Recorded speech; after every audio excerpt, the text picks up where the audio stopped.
সবাই কিন্তু স্টুডেন্ট। তো আমাদের কাজ করার উদ্দেশ্য একটাই, আমরা বাংলাদেশকে এমন একটা জায়গায় রূপান্তর করতে চাই যেখানে বাংলাদেশকে অপরিচ্ছন্ন জায়গার দিক থেকে না চিনে পরিচ্ছন্ন জায়গার দিক থেকে যেন সবাই চিনে। ভাই আমরা এখান থেকে সবসময় যাওয়া আসা করি, এখানে অনেক ময়লা আবর্জনা দেখা গেছিল, কিন্তু এখন এরা এই কাজটা করতেছে স্কুলের পোলাপানের জন্য ভালো হইতেছে, যে মশামাছি থেকেও বাঁচতেছে এখন। আর যে পরিস্থিতিটা দেখা গেছে এখন এতক্ষণ, আর এখন দেখেন কত পরিষ্কার করে ফেলছে, এরা খুব ভালো করছে। সবাই কম বেশি দাবি করি যে আমরা বাংলাদেশকে অনেক বেশি ভালোবাসি, কিন্তু আমাদের সবার এত এত এত পরিমাণ ভালোবাসা থাকা সত্ত্বেও বিশ্বাস হবে না বাংলাদেশ পৃথিবীর মধ্যে ৪র্থতম নোংরা এবং অপরিচ্ছন্ন দেশ।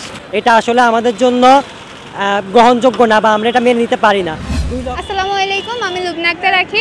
আমি বিডি ক্লিনের একজন গর্বিত সদস্য, পাশাপাশি বাংলাদেশের একজন সুনাগরিক হওয়ার চর্চায় আছি। আমাদের বিডি ক্লিনের যে হচ্ছে আজকে যে ইভেন্টটা, সেটা হচ্ছে আমাদের খালের পাশ বা খাল পরিষ্কার করা। আমরা মেয়ে, আর আমরা মেয়েরা সব কিছুই পারি। আমি বিশ্বাস করি আমাদের এখানে যারা যে আপুগুলো আছে তারা অত্যন্ত ডেডিকেটেড। বাংলাদেশের জন্য তারা সারা জীবন কাজ করে যেতেও ইচ্ছুক আছে।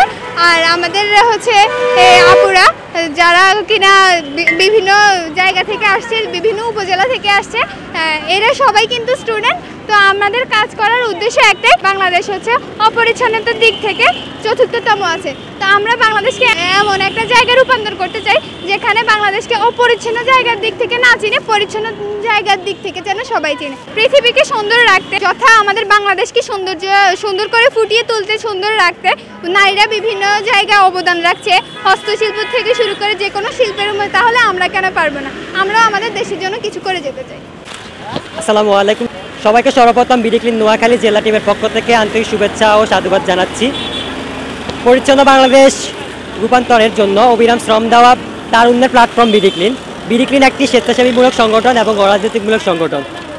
আমাদের লক্ষ্য হচ্ছে আমরা যেখানে সেখানে ময়লা আবর্জনা ছুঁড়ে ফেলি, এই ছুঁড়ে ফেলার নোংরা মানসিকতা পরিহার করে ডাস্টবিন ব্যবহারের জনসচেতনতা বৃদ্ধি করার মাধ্যমে একটি পরিচ্ছন্ন বাংলাদেশ উপহার দেওয়া, গড়ে তোলা। আর আমাদের উদ্দেশ্য হচ্ছে বহির্বিশ্বের কাছে বাংলাদেশকে পরিচ্ছন্ন রাষ্ট্র হিসাবে রূপান্তর করার পাশাপাশি বাংলাদেশের প্রত্যেকটা নাগরিককে একজন আদর্শবান সুনাগরিকের উদাহরণ প্রতিষ্ঠা করাই হচ্ছে আমাদের উদ্দেশ্য। আমরা সবাই বাংলাদেশকে ভালোবাসি, সবাই কম বেশি দাবি করি যে আমরা বাংলাদেশকে অনেক বেশি ভালোবাসি, কিন্তু আমাদের সবার এত এত এত পরিমাণ ভালোবাসা থাকা সত্ত্বেও বিশ্বাস হবে না বাংলাদেশ পৃথিবীর মধ্যে ৪র্থতম নোংরা এবং অপরিচ্ছন্ন দেশ। এটা আসলে আমাদের জন্য গ্রহণযোগ্য না, বা আমরা এটা মেনে নিতে পারি না। ৩০ লক্ষ শহীদের রক্তের বিনিময়ে অর্জিত বাংলাদেশ, ২ লক্ষ মা বোনের ইজ্জতের বিনিময়ে বাংলাদেশ মুক্তিযোদ্ধারা আমাদের গড়ে দিয়ে গেছে। আর আমাদের গড়ে দেওয়া এই বাংলাদেশকে আমরা প্রতিনিয়ত অসচেতনতার ফলে নোংরা করে যাচ্ছি, মাটির উর্বরতা নষ্ট হচ্ছে। আমরা আর আগের মতো মাছে ভাতে বাঙালি দাবি করতে পারতেছি না, মাছের স্বাদ পাচ্ছি না, মাছের প্রজনন কমে যাচ্ছে। আপনারা জানেন একটি প্লাস্টিক 500 বছরের অধিক বেঁচে থাকতে পারে, আর সেই প্লাস্টিক আমরা প্রতিনিয়ত মাটিতে ফেলতেছি, ডোবায় ফেলতেছি, খালে ফেলতেছি, আশেপাশে ফেলতেছি, মাটির উর্বরতা নষ্ট করতেছি। আপনারা জানেন আমরা আগের মতো ফলমূল থেকে ভিটামিন পাচ্ছি না, স্বাদ পাচ্ছি না, গাছপালা ঠিকভাবে প্রজনন হচ্ছে না। এগুলা একমাত্র কারণ আমাদের অসচেতনতা। আমাদের আজকের এখানে হরিনারায়ণপুর উচ্চ বিদ্যালয় সামনে আপনারা দেখতে পাচ্ছেন, একদম আমাদের সদস্যরা সে সকাল থেকে অক্লান্ত পরিশ্রম করে মাঝদ্বীপ প্রাণ কেন্দ্র অবস্থিত হরিনারায়ণপুর উচ্চ বিদ্যালয়ের সামনে, একেবারে সামনে একটা খাল, সেটা একদম অপরিচ্ছন্ন ছিল, সেটাকে একদম পরিচ্ছন্ন রূপ দিতেছে আমাদের সদস্যরা অক্লান্ত পরিশ্রম করে। তো আমরা আজকের এই ইভেন্ট দ্বারা আপনাদেরকে একটা মাত্র সচেতনতা বার্তা পৌঁছে দিতে চাই যে আজ থেকে আপনারা একটু অঙ্গীকার করুন দয়া করে, যে আজ থেকে আর যেখানে সেখানে ময়লা আবর্জনা ফেলবেন না। আজ থেকে যেখানে সেখানে ময়লা আবর্জনা না ফেলে ডাস্টবিনের সঠিক ব্যবহার করেন।